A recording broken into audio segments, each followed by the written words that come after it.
ゴジラの設計図。GTR の支配力をここに解剖します。ようこそ愛車とクラスへ。ここでは車のスペックを真相まで掘り下げ、技術という名のロマンを紐解いていきます。さて、今回我々が解き明かすのは日産 GTR、そのあまりにも圧倒的な強さの根源です。その設計思想、その青写真ですね。ここに挙げた5つの技術的な柱、これを一つずつ辿っていくことで GTR がなぜ単なる速い車ではなく伝説と呼ばれるに至ったのか、その核心に一緒に迫っていきたいと思います。では、セクション1です。テーマはエンジニアリング指令。そう、すべての原点ですね。そもそも GTR はなぜあの姿で、あの性能で生まれなければならなかったのか。すべての始まりとなったその背景からまずは見ていきましょう。GTR という車、その開発の命題は何だったと思いますか？実は単に速い市販車を作ることではなかったんですね。その命題とは、グループ A モータースポーツを完全に制圧する車両をいかに設計するか。そう、これです。この極めて具体的で、そして無慈悲なまでの技術的挑戦に対する日産という組織の一つの回答、それが GTR だったわけです。セクション2です。さて、その回答のまさに第一章。それは、この車の心臓部。そう、ゴジラの心臓とまで呼ばれた RB26DETT。このエンジンの構造解析から入っていきましょう。まず大前提として理解すべきことがあります。この RB26DETT というエンジンはですね、最初から高度を走るために作られたものではないんです。そう、レーストラックのためだけに設計されたパワーユニット。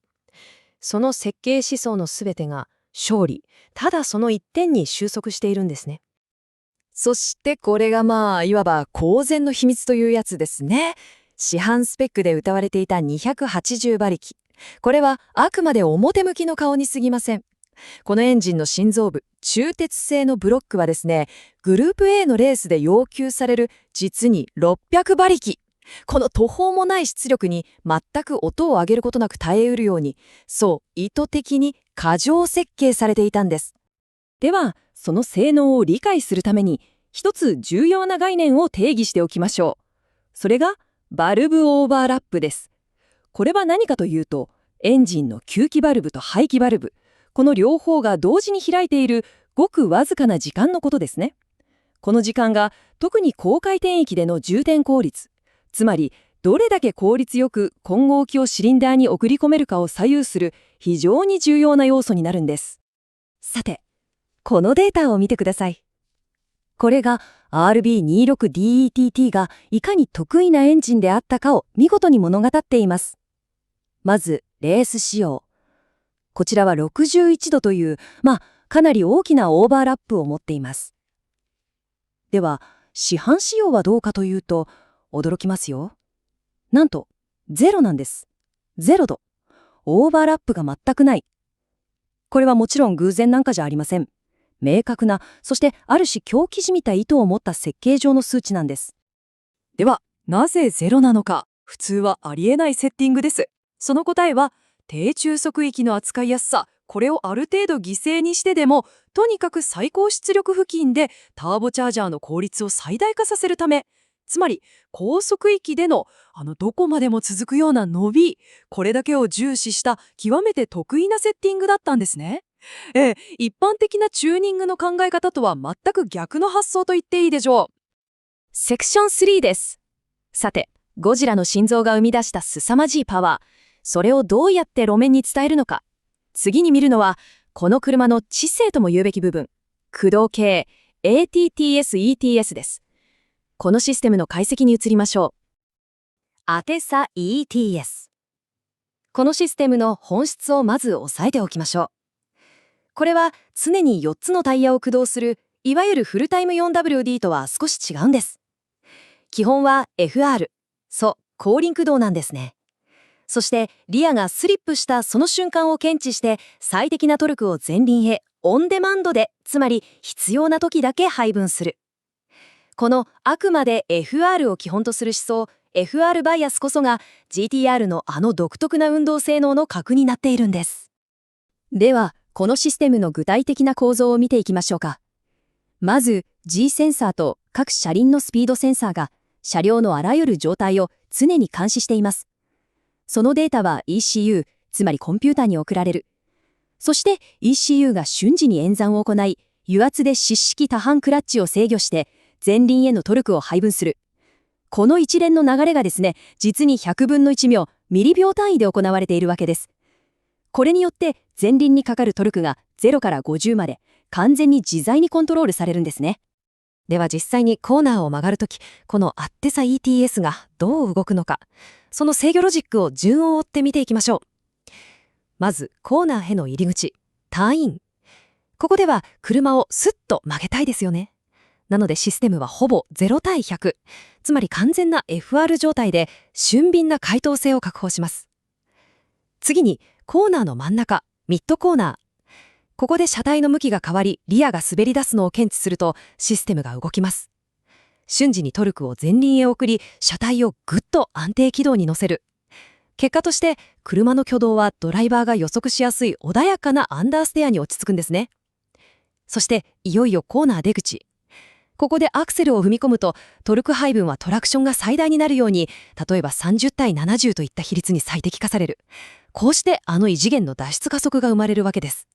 セクション4です。さて、今見てきたような非常に知的な駆動系ですが、それも物理的に支えるシャッシがなければ、ただの絵に描いた餅です。そこで次に見るのが、制御のためのシャッシ、サスペンション、そしてスーパーエチカス。これらがあのアテッサ ETS といかにして完璧に協調するのか、その秘密を解析していきます。こちらが、そのフロントとリアに採用されたマルチリンクサスペンションです。まあ、一見してわかる通り、まるで蜘蛛の巣のように複雑なアームで構成されていますよね。しかし、この一本一本のアーム、そのすべてがたった一つの目的のために配置されているんです。それは、いかなる状況であってもタイヤの接地性を最大化し、ドライバーに完璧なコントロールを与えること。リア側にスーパーエチカスのアクチュエーターが巧みに統合されている点も見逃せませんね。そして、このサスペンション設計にこそ GTR を GTR たらしめる唯一無二の決定的な差別化ポイントが隠されています。それは何か？ステアリング操作による曲がる動きと路面からの入力によるサスペンションの上下する動き。この2つを構造的に完全に分離したことなんです。これが何を意味するかというと、設計者はそれぞれの動きを独立して妥協なく最適化できるようになった。つまり理想のサスペンションジオメトリーを追求するためのそれまでにはなかった圧倒的な自由度を手に入れたということなんですね。では、セクション5、最後のまとめに入ります。ここまで見てきたエンジン、駆動系、そしてシャーシ。これら個別の技術を一つに束ね、GTR の哲学とは何だったのか。すなわち支配のための統合システムとして結論付けていきましょう。結局 GTR の基本さとは何だったのか。それはレースのために過剰設計されたエンジンでも、予測能力を持つ FR バイアスの駆動系でも、制御のために最適化されたサスペンションでもないんです。いや、もちろんそれらもすごい。ですが最も重要な点は個々のパーツの性能ではない。それらすべてがレースで勝つというたった一つの目的のためにいかにして完璧に、そしてシームレスに統合されているか。その一点に尽きるのです。そう、R30 に課せられたレースを制圧せよという絶対的な指令。